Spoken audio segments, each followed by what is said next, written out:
doing everything yourself.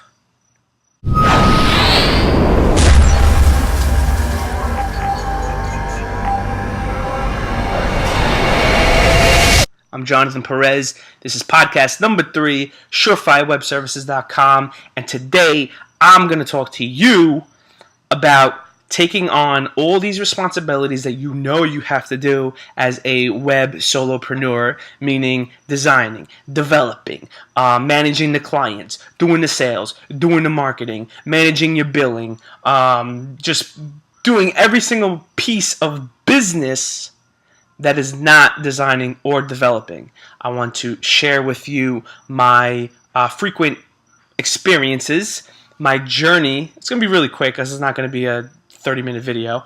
And also, I want to let you know what I do, what I did, how I did it, etc., etc., etc. So let me start with, I am a designer. I am a developer. I have front-end experience, meaning I can't build you a plugin, but I could design an awesome site for you, and I could develop it. Why am I sharing this? Well, in January, I launched my business. It's been doing pretty good. And what I have come to realize is that there are certain traits that I personally have and that I share with a lot of other entrepreneurs as well. And I actually just picked up a great book called, let me find it right now. Oh, I didn't pick it up. It was a gift. The Millionaire Master Plan. And basically, the guy breaks everything down into 4 types of people. There are the creative types, the ones that are very interested in details. There are also people who are great with people. And there was another one I forgot. People smart, senses smart, details smart, and idea smart. And what I've come to realize was that I am idea smart. And this book, The Millionaire Master Plan, actually helped me kind of see that and realize, looking back on my past, realizing all the things that I've been doing and how it has affected my business now. So with that said, I already told you my background. I'm a designer. I'm a developer. What I've realized in the course of the past 7-8 months was that there's an underlying, section of business that designers, developers, and freelancers tend to take for granted. And that is actually business. Business is a thing. Business is its own thing.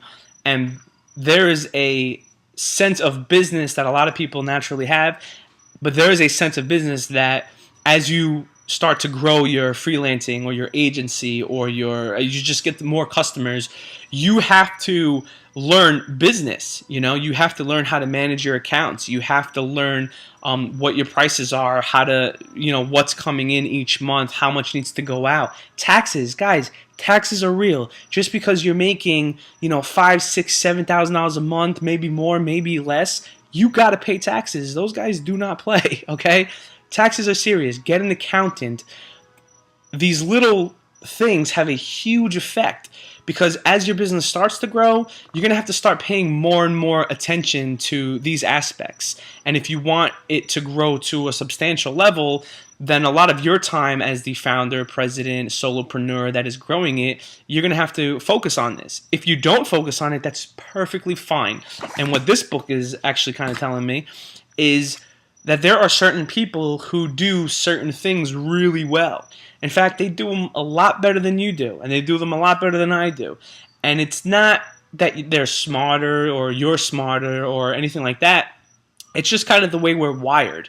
So if you're good at coming up with ideas and, executing them and things like that, you may not be good at the little details of things. And if you're good at the little details of things, you may be hitting a roadblock or a wall where you can't expand it because your mind just doesn't think that way. So there is a point that I'm sure we all get to, and that people have probably already gotten to, and if you're not there yet, then I'm sure you're going to get to it, where you start to grow, your business starts to grow, and you hit almost like a wall where it's, okay, I'm pretty much at my max, I'm doing as much as I can right now, this is what I could do. I'm getting burnt. Maybe you're getting burnt out. I need to find something, and that something is a complimentary service. What do I mean by that?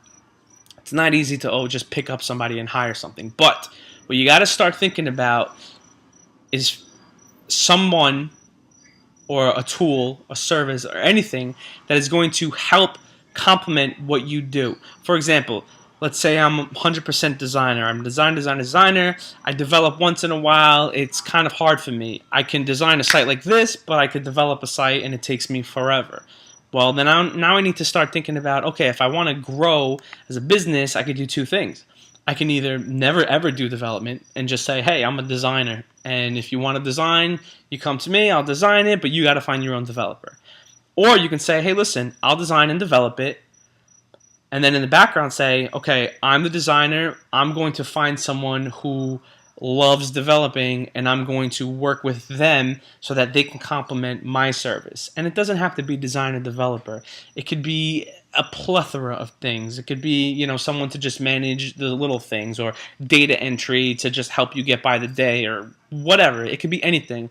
It's just finding that someone or something that is going to complement your service to help bring you to that next level. And whatever that is, I don't know. It could be anything, but that's something for you to figure out, and also something for you to think about as you start getting more business and start bringing in more money, and how you're going to take it to that next level. And let's be honest, that's only if you want to take it to that next level. If you're comfortable doing whatever you're doing now, that's fine. Do whatever you're doing now. But if you want to grow and you want to take it to stage 2 and you're at stage 1, it is imperative to find these complementary people, services, tools, whatever it is, to help streamline your processes. Now, I'm all about streamlining. I like getting things done fast, quick, boom, that's it. If it takes me too long, it drives me nuts. And part of that is because I work full time and I gotta do a lot of stuff at night. And at night, I don't have 8-hour days, 10-hour days, 12-hour days. I can't spend that type of time on certain things. So I have to find processes and techniques that are going to help me do things faster. And in doing so, I find tools, I find people, I find services that help me out. Now, if you're worried about pricing or, I can't afford that right now and blah, blah, blah, blah, I will get into that in the next video. I'll talk about pricing.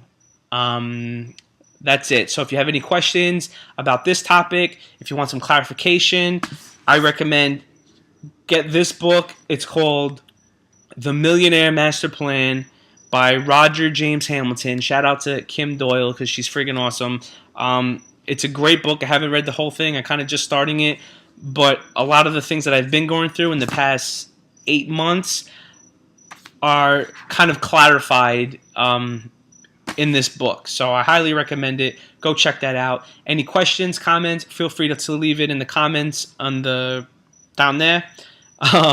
Or shoot me an email, or just find me on Twitter at SurefireWebServ, SERV. That's it, guys. I will talk to you not next week, the following week, but hope you like this.